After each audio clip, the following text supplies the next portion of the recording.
کرام، یہ آپ کی اور ہماری بہت ہی بڑی خوش قسمتی ہے کہ ہم جو ہے اپنے وقت کو فضول جگہوں پر نہ لے جا کر کے ہم اپنے وقتوں کو غلط جگہوں پر اور ہاں ٹھیک ہے اڈے پہ نہ لے جا کر کے نہ ختم کر کے خراب کر کے ہم ذکر مصطفیٰ میں اپنے وقت کو صرف کیے ہوئے ہیں۔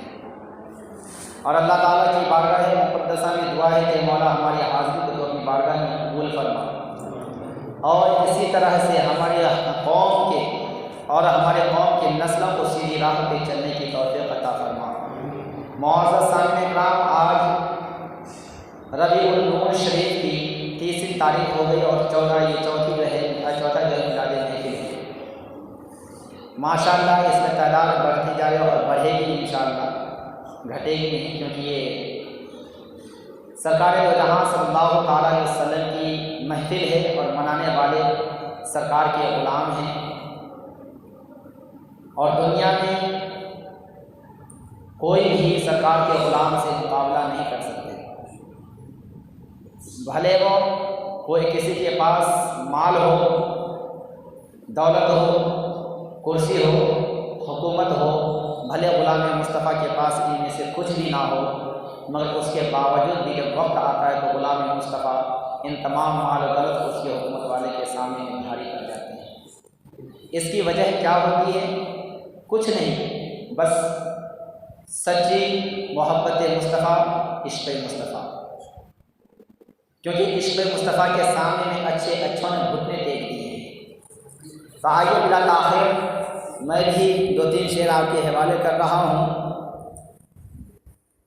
کہ شاعر نے جو ہے فارسی میں کہا ہے: حمد بے حد مر خدائے پاک را، حمد بے حد مر خدائے پاک را، آنکے ایمان داد مشتے خاک را، آنکے ایمان داد مشتے خاک را، چوں خیال مصطفیٰ ایماں او، چوں خیال مصطفیٰ ایماں او، برقمی گرد تپش از جاں او،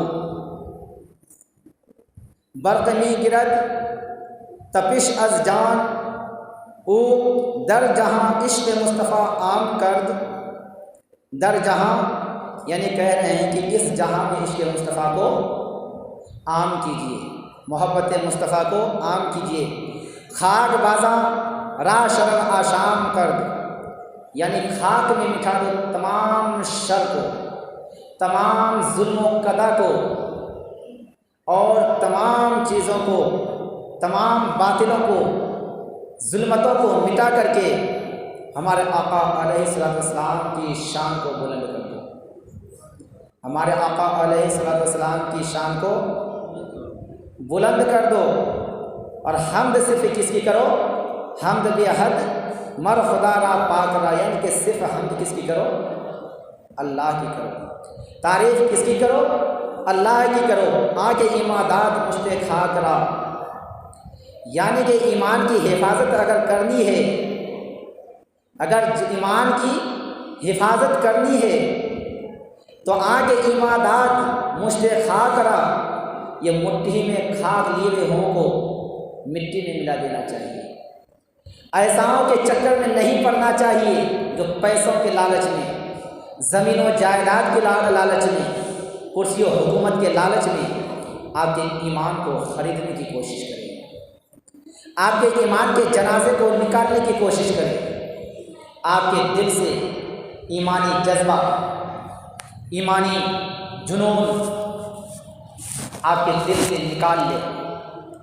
حضرات محترم، چاہے ہمارے پاس کچھ ہوں یا نہ ہوں، آپ ہیں، ہم ہیں، کائنات کو یہ معلوم ہے کہ ایک نہ ایک دن ہر انسان کو مرنا ہے، اور صرف ہر انسان کو نہیں بلکہ اللہ تبارک و تعالیٰ نے 18,000 مخلوقات کو پیدا فرمایا۔ کتنے مخلوقات کو؟ 18,000 مخلوقات کو۔ انسان ہیں، جنات ہیں، جانور ہیں، چوٹیاں ہیں، چرند و پرند ہیں، پہاڑ ہیں، زمین ہیں، آسمان ہے، یہ سب کچھ مخلوق ہے۔ ان تمام چیزوں کو ایک نہ ایک دن مٹنا ہوگا، اگر باقی رہنے والی ذات ہے تو فقط رب کعبہ کی ذات ہے۔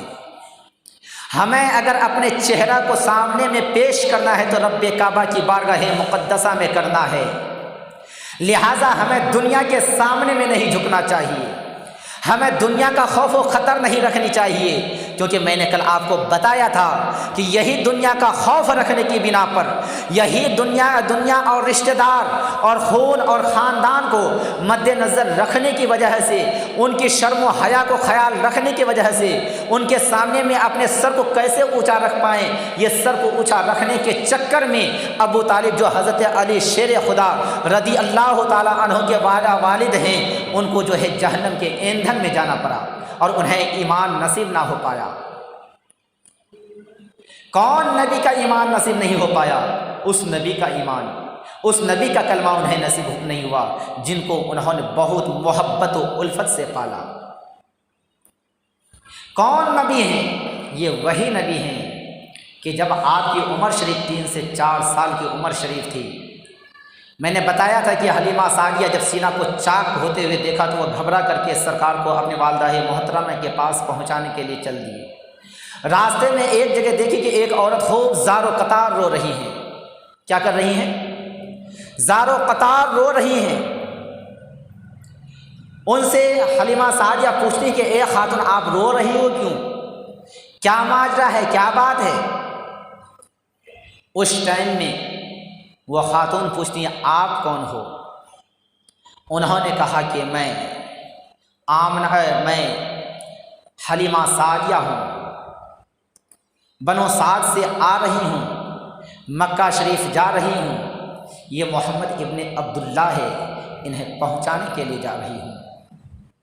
آپ کو کیا دقت ہوئی؟ آپ کو کیا پریشانی ہوئی؟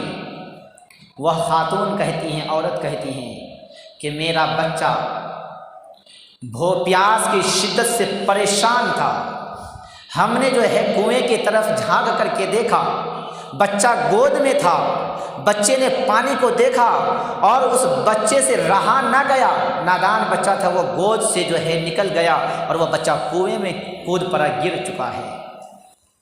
اب وہ بچے کو میں نکالوں گی کیسے؟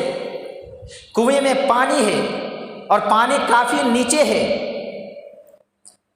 حضرت حلیمہ سعدیہ فرماتی ہے کہ اے خاتون، اے بہن، پریشان ہونے کی ضرورت نہیں ہے، ابھی یہ بچہ نکل جائے گا۔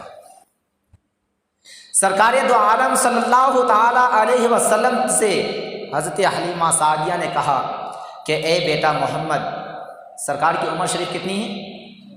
3 سے 4 سال۔ کہا اے بیٹا محمد، اس خاتون کا بچہ جو ہے اس کنویں میں گر چکا ہے اور عورت بہت زیادہ پریشان ہے۔ سرکار نے اپنے لاب دہن کو تھوکے مبارک میں کنویں میں ڈالا، تھوکے مبارک کو کنویں میں ڈالا اور کنویں نے اپنے پانی کی جگہ کو چھوڑ دیا۔ اتنا زیادہ ابال مارا، اتنا زیادہ ابال مارا کہ بچہ خود بخود باہر نکل کر کے آ گیا۔ یہ سرکار دو جہاں صلی اللہ تعالی علیہ وسلم کے تھوکے مبارک کی شان ہے۔ صرف اتنے ہی نہیں، اب یہاں ایک اعتراض پیدا ہوتا ہے۔ جب سرکار کائنات صلی اللہ تعالی علیہ وسلم کے تھوکے مبارک میں اتنی طاقت کی تھوکے مبارک جاتے ہی کنواں نے اتنا زیادہ ابال مارا کہ بچہ خود باہر نکل گیا، تو سرکار تو صرف حکم فرما دیتے تو بچہ باہر نکل جاتا، پھر تھوکے مبارک ڈالنے کی وجہ کیا تھی؟ ضرورت کیا تھی؟ تو یہاں ان وہابی نجدیوں، دیوبندیوں کو اور تمام مخالفین اسلام کو، تمام غدار رسول کو جواب دیا جا رہا ہے، ارے نادان، ہم وہ ہیں کہ ہم جب اپنے ہاتھوں سے کام کرتے ہیں تو زبان سے تسبیح خدا کرتے ہیں، ہم جب اپنے قدم کو سڑک پہ چلاتے ہیں تو زبان پہ ثنائے مصطفیٰ رکھتے ہیں، ثنائے خدا رکھتے ہیں، ذکر مصطفیٰ رکھتے ہیں۔ ایک وقت میں 2 کام کرتے ہیں۔ پیغمبر اعظم علیہ السلام کو یہ معلوم تھا کہ جس کنویں میں یہ بچہ گرا ہوا ہے، اس بچے کو بھی نکالنا ضروری ہے، اور اس کنویں کا پانی کھارا ہے، اس کنویں کا پانی کو میٹھا ہونا بھی ضروری ہے،